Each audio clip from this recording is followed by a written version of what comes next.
So, the terrible, grievous sore associated with the mark of the beast? Coming right up.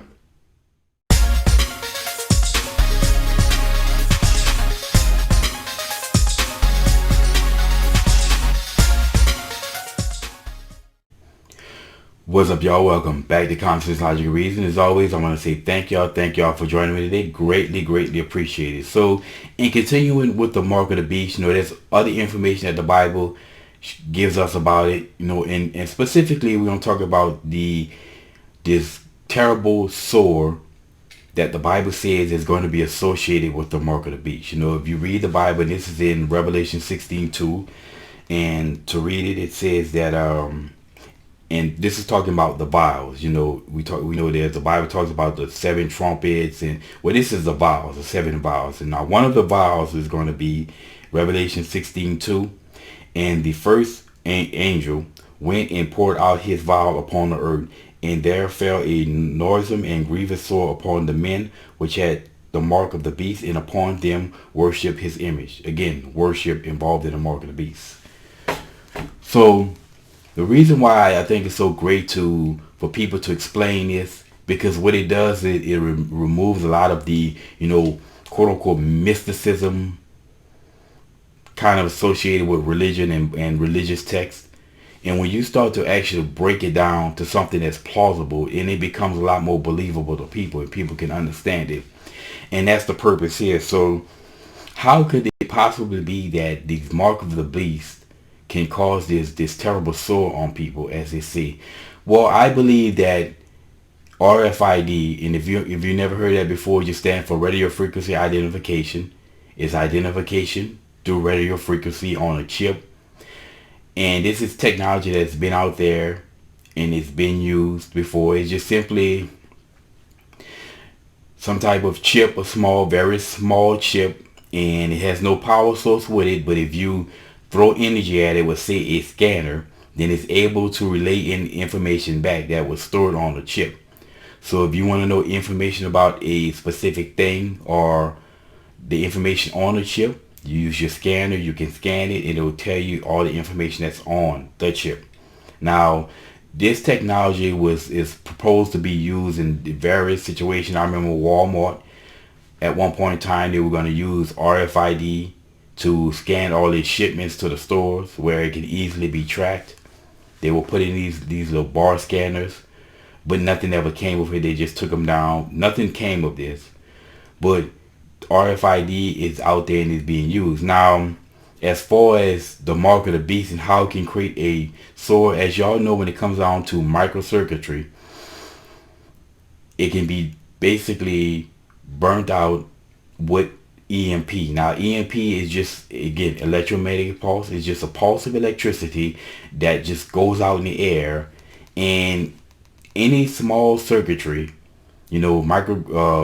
integrated circuits, microcircuits, when you understand the concept of circuits, you understand that it's the flow of electrons, and each electrical system, regardless of how big or how small, can handle so much electricity. And if you put too much electricity inside of a system that it can handle, it's going to cause the wires to heat up, melt, can cause fires. And this is why, when we see an electrical fire, this is the causes of electrical fires. We have circuit breakers and fuses that are burned out, or a circuit breaker would trip if too much electricity is put through a circuit to prevent fires from happening. So this is the whole purpose of the electromagnetic EMP devices, is to blow out electricity for some reason to a circuit and fry circuits for whatever reason it needs to be. Now, when it comes down to RFID, when it's inserted into the body and it's already being done, it's been used in animals for years now. But they take this microcircuit, these little small circuit, and put it inside in case of some sort of glass, because you can't just put a circuit inside of a human body. They put it in the case inside of a glass, and the whole thing itself, if you look at a picture, is the size of smaller than a grain of rice, a small grain of rice that's easily able to be inserted in someone's body. Now, the problem with this is that normally when if an EMP fries a circuit, the heat just dissipates. But if you have a circuit encased in some glass, there's nowhere for the heat to dissipate. So what happens is they've shown that when these RFID chips, when encased in glass, when they're subjected to EMP, they kind of explode. Not a huge grenade explosion, but it explodes because all that heat get trapped inside the glass and there's nowhere for it to dissipate. Eventually it's too much for the glass to be able to handle and it just explodes outward. Now that's enough to cause a great sore in someone's hand, or for God forbid if your forehead. It's one thing to have the sore in your hand, your right hand, but your forehead, I can imagine how terrible that could be. But again, this is a plausible explanation of how that sore can happen. And if you understand that, the mark of the beast is not going to be just one thing. It's not going to be just some physical mark in your right hand or your forehead, but it's also going to be, I believe, this RFID technology underneath your skin.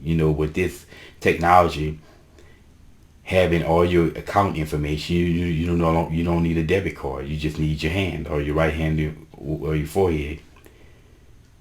They just need to scan it. So this is how I believe that the sword is going to happen. Some type of great electromagnetic pulse, which can be done with nuclear weapons. If you explode a nuclear weapon high up in the atmosphere, send those electrons down, and anything in range, any microcircuitry in range is going to be fried and shorted out. And this is something that's already been threatened of America. So many people say that our government, estimated that it probably take about maybe 10 billion to share about power grid, and they still haven't done it. Why? Who knows? But this is a plausible explanation of exactly how this sword can happen, and we have the technology existing now. So if anyone hears this, they can say, okay, that's a plausible explanation, as opposed to the mysticism of just reading the Bible and not understanding, and then people are less likely to even believe it. So many people believe that the Bible is just a book of stories now. But if you actually break it down to something plausible that people can understand, then they'll be less likely to believe it's just a book of stories and believe the truth there that we've already much have seen. But anyway, I just thought I'd give my own view of what I believe the mark of the beast is going to be part of, and how that this sword can possibly happen. We know that EMP exists. We know that EMP has been used and shown to, it works, fry circuits. But this is how I believe that this sword is going to happen. Everybody may be different, but this is a very plausible means of, my little 2 cents on how I believe that it's going to happen, how it can happen. But anyway, y'all, like I said, this is my 2 cents on it. Everybody believes that they want to believe. But anyway, y'all, as always, always, always, until next time.